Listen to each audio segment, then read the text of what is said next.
हजारों साल पहले, जब धरती पर अधर्म बढ़ रहा था, जब राजाओं का घमंड आसमान छू रहा था, जब निर्दोष लोगों की चीखें जंगलों में गूंजती थीं, तब एक ऐसी शक्ति जन्म लेने वाली थी जिसका नाम सुनकर भविष्य में बड़े बड़े योद्धा कांपने वाले थे।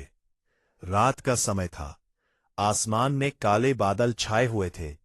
तेज हवाएं चल रही थी, मानो प्रकृति खुद किसी बड़े परिवर्तन का संकेत दे रही हो।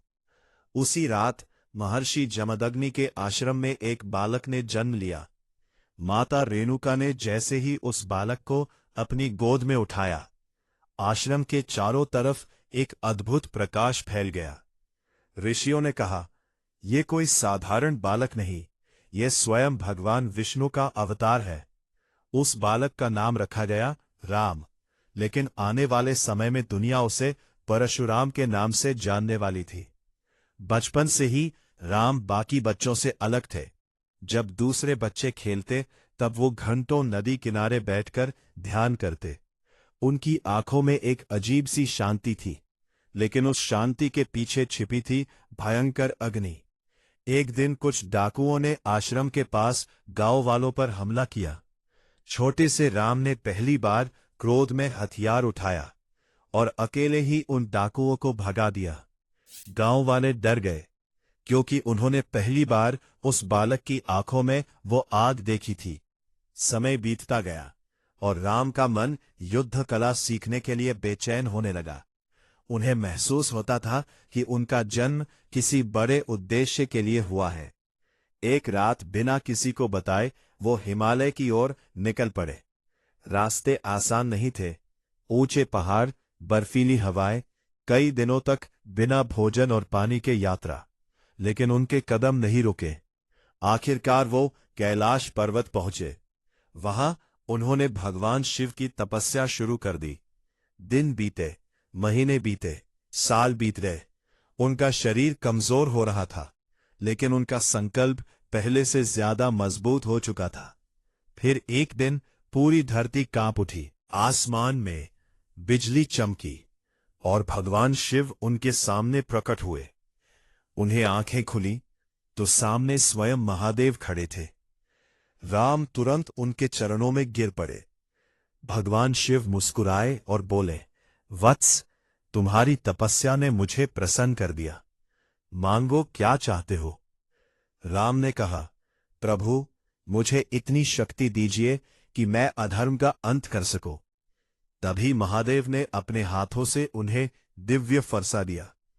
जैसे ही राम ने फरसा हाथ में लिया, पूरी धरती पर एक भयंकर ऊर्जा फैल गई। भगवान शिव बोले, आज से तुम सिर्फ राम नहीं, परशुराम हो।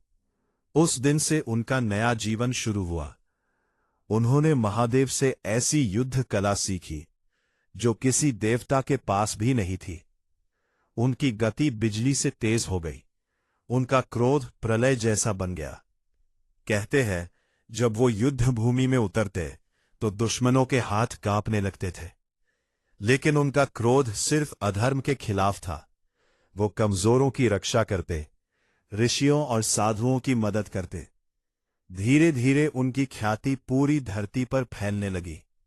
लेकिन उसी समय एक ऐसा राजा था जिसने अपने अहंकार में पूरी दुनिया को डराकर रखा था। उसका नाम था सहस्त्रार्जुन।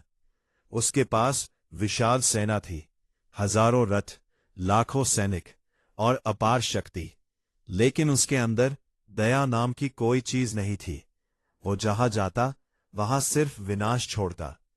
एक दिन वो शिकार करते करते महर्षि जमदग्नि के आश्रम पहुंच गया। उसके साथ पूरी सेना थी, लेकिन आश्रम में साधारण भोजन भी नहीं था। फिर भी महर्षि ने कामधेनु गाय की शक्ति से पूरी सेना का स्वागत किया। हजारों सैनिकों के लिए भोजन तैयार हो गया। सहस्त्रार्जुन हैरान रह गया। उसकी नजर बार बार कामधेनु पर जा रही थी। उसके मन में लालच जाग उठा। उसने सोचा, अगर ये गाय मेरे पास आ जाए तो पूरी दुनिया मेरी गुलाम बन जाएगी।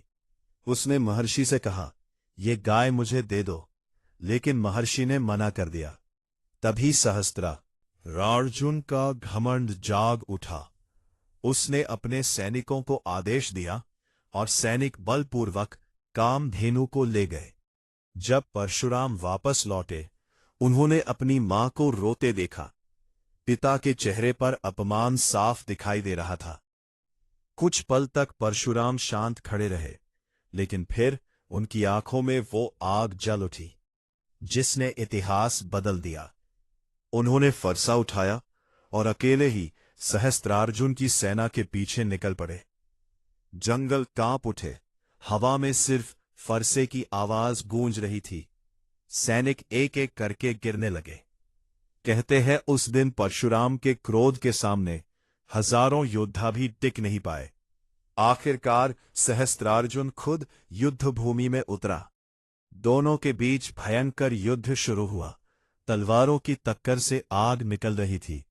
धरती फटने लगी, लेकिन कुछ ही देर बाद परशुराम का फरसा सहस्त्रार्जुन के सीने को चीर चुका था। उसका घमंड उसी मिट्टी में मिल गया, लेकिन असली दर्द अभी बाकी था। कुछ समय बाद जब परशुराम आश्रम से दूर थे, सहस्त्रार्जुन के पुत्र बदला लेने पहुंचे। उन्होंने महर्षि जमदग्नि पर हमला कर दिया। माता रेणुका रोती रही, हाथ जोड़कर विनती करती रही, लेकिन किसी ने दया नहीं दिखाई। और फिर उनके सामने ही महर्षि जमदग्नि का सिर काट दिया गया।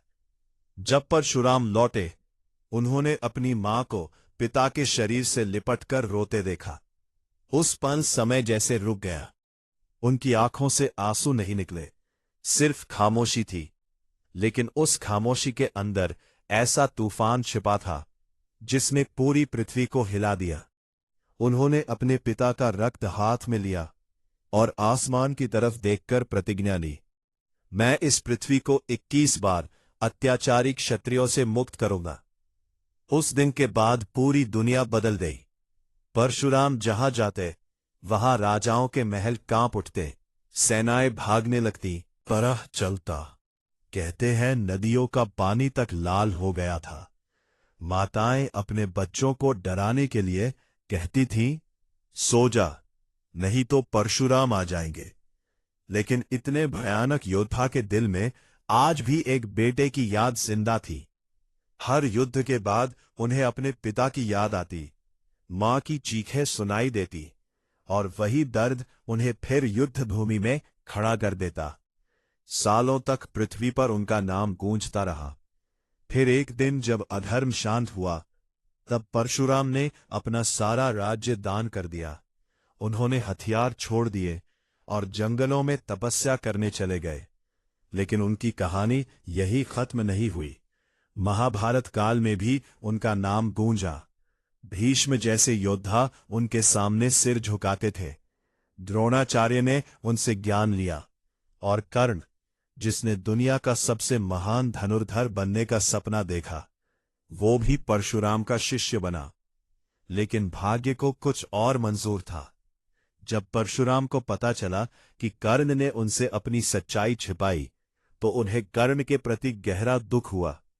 उन्होंने कर्ण को श्राप दे दिया, और वही श्राप आगे चलकर महाभारत के सबसे दुखद क्षणों में से एक बना।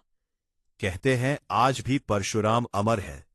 वो इस धरती पर कहीं ना कहीं मौजूद है, तपस्या में लीन, शांत, लेकिन अधर्म के लौटने का इंतजार करते हुए।